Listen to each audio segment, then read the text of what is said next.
Finished our whole row of bullnose tile all the way down until the tub. But now what?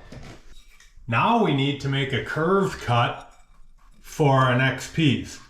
I'm going to show you how we can trace the contour of this bathtub and make that curved cut using our wet saw.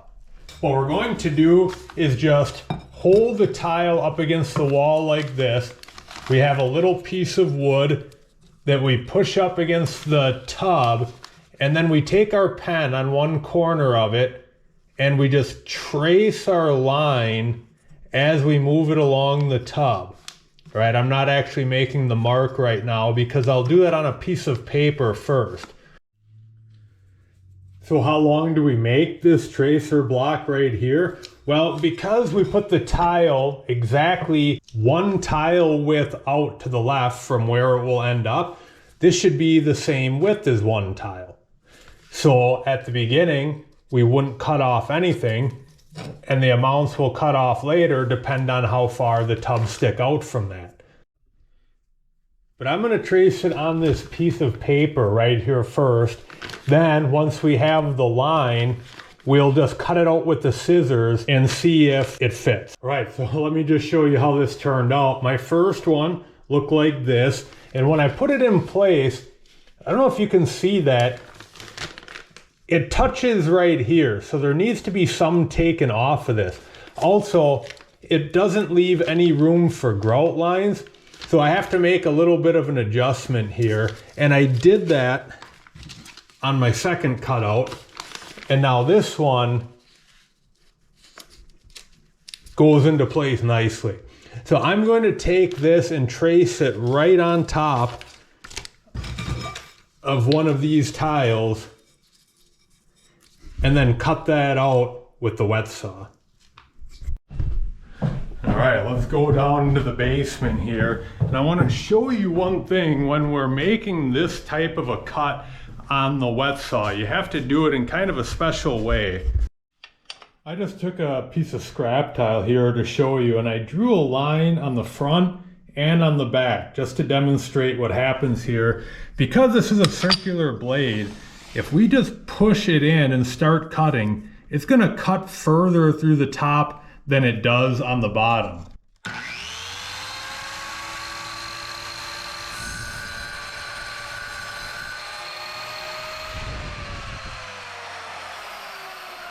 So notice I cut right up to the line, but in the back it didn't even start going through. That's why when we're doing one of these cuts, we're going to have to feed it in at an angle so that it enters perpendicular to the blade.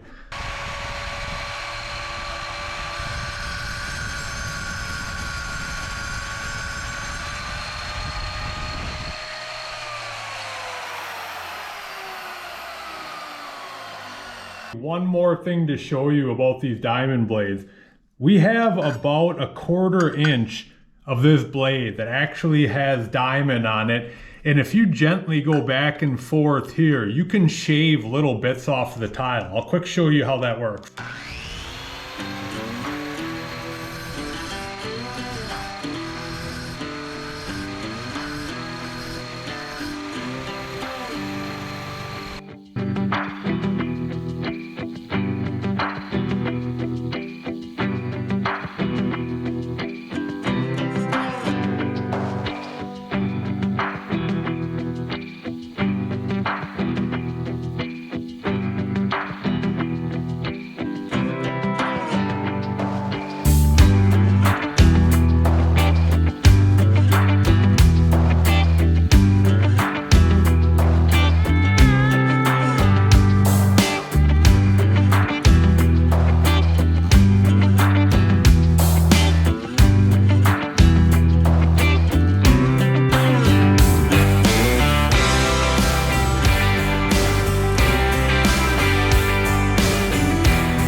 finish this off nicely, I was surprised. I just took a little bit of this 120 grit paper and lightly sand it at this corner. Now don't go over the surface because you'll scratch the porcelain, but it really did a nice job taking some of those fine saw markings out of this corner and making it look like a super smooth edge.